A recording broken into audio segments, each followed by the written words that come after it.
एक राज्य में एक मूर्तिकार रहता था। उसने अपने जीवन में बहुत अच्छी अच्छी मूर्तियाँ बनाई थी। अब एक रोज़ उसके घर पे उस राज्य के राजा आते हैं और उससे बोलते हैं कि देखो, तुमने अब तक देश विदेश के लिए बहुत सारी मूर्तियाँ बनाई हैं, लेकिन इस बार तुम्हारे लिए परीक्षा की घड़ी है। मैंने इस राज्य के बाहर एक बड़े से मंदिर का निर्माण कराया है और उस मंदिर में स्थापना के लिए मुझे दो मूर्तियाँ चाहिए। एक मूर्ति भगवान राम की और एक रावण की। और अगर इस काम में तुम असफल हुए तो मैं तुम्हें इस राज्य से निकाल दूंगा। राजा की बातों को सुनकर वो मूर्तिकार कुछ समय के लिए चुप हो जाता है। फिर थोड़ी देर बाद उसने राजा से कहा कि महाराज, आप जैसी मूर्तियाँ बोलेंगे वैसी बन जाएंगी, लेकिन आपको भी मेरी कुछ मदद करनी होगी। राजा ने कहा कि तुम्हें जो भी मदद चाहिए हम बिल्कुल देंगे। तुम बताओ तुम्हें क्या मदद चाहिए। तो उस मूर्तिकार ने कहा कि महाराज, मुझे दो व्यक्ति चाहिए। पहला व्यक्ति जिसकी शक्ल बिल्कुल भगवान राम से मिलती हो, और दूसरा व्यक्ति जिसकी शक्ल रावण जैसी हो। राजा ने मंत्रियों से कहा कि इसे जिन भी चीज़ों की ज़रूरत हो तुम इसे उपलब्ध करा देना, कैसा भी करके बस मूर्ति बननी चाहिए। इतना कह के राजा वहाँ चला जाता है। अब राजा के सिपाही जो है ना, वो पहले व्यक्ति को ढूंढना शुरू कर देते हैं जिसकी शक्ल जो है भगवान राम से मिलती जुलती हो। और करीब 4-5 दिन ढूंढने के बाद वो एक व्यक्ति को लेके आते हैं जिसकी शक्ल जो है भगवान राम से मिलती जुलती थी। अब मूर्तिकार अपना काम शुरू कर देता है। उस व्यक्ति को बिठा करके वो मूर्तियाँ बनाना शुरू कर देता है और करीब 5-6 महीने की लगातार मेहनत के बाद फाइनली जाके भगवान राम की मूर्ति बन के तैयार हो जाती है। अब बारी आती है रावण की मूर्ति बनाने की। तो मूर्तिकार ने दोबारा से सिपाहियों से कहा कि अब आप जाइए और ऐसे व्यक्ति को लेके आइए जिसकी शक्ल बिल्कुल रावण जैसी हो। सिपाहियों ने पूरा राज्य घूम लिया। जिस भी व्यक्ति को लेके आती है मूर्तिकार रिजेक्ट कर देता, कहता इसकी शक्ल तो रावण से मैच ही नहीं करती। अब ये बात राजा तक पहुंच गई कि हमारे इस राज्य में कोई ऐसा व्यक्ति नहीं है जिसकी शक्ल जो रावण से मिलती हो। राजा परेशान हो गया। उसे कुछ समझ में नहीं आ रहा था कि वो क्या करे। कि तभी राजा के एक मंत्री ने राजा को सलाह दिया कि महाराज, क्यों ना एक बार जेल को देख लिया जाए। हमारे जेल में बहुत सारे कैदी हैं, हो सकता है उन कैदियों में किसी न किसी की शक्ल रावण से मिल जाती हो। अब राजा को मंत्री का ये आइडिया बहुत अच्छा लगा।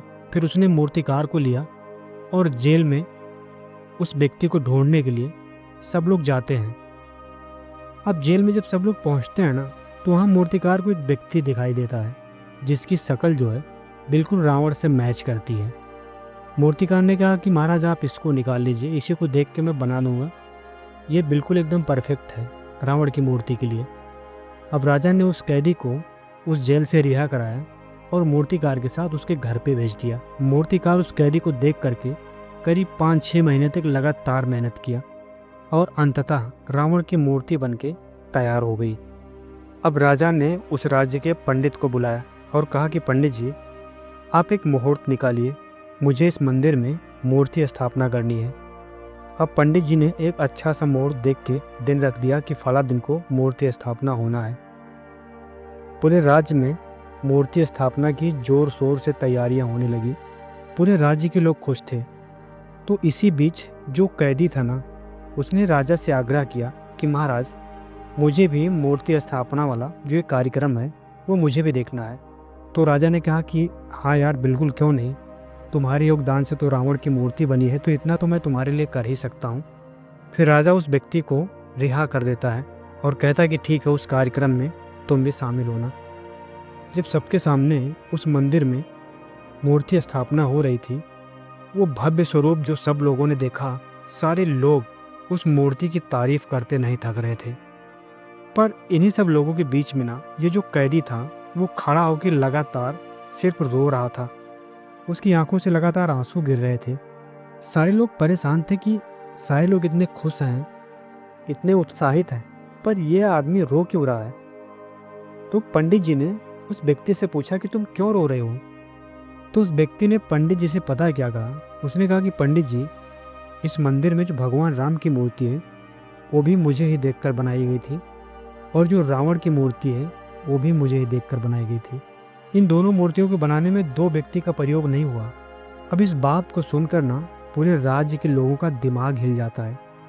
वो सोचते हैं कि ऐसा कैसे हो गया कि साल भर के अंदर एक व्यक्ति इतना कैसे बदल गया कि जिस व्यक्ति को राम की मूर्ति बनाने के लिए लाया गया था, एक साल बाद वो बिल्कुल रावण बन गया। सो दोस्तों, इस कहानी का लेसन क्या है? इस कहानी का लेसन ये है कि ज़िंदगी का कोई भरोसा नहीं है, इसलिए जीवन में किसी चीज़ का अभिमान नहीं करना चाहिए। आपके पास जो भी अच्छी चीज़ें हैं उसके लिए ईश्वर का धन्यवाद दो। बाकी समय के गर्भ में क्या छुपा है ये किसी को पता नहीं है।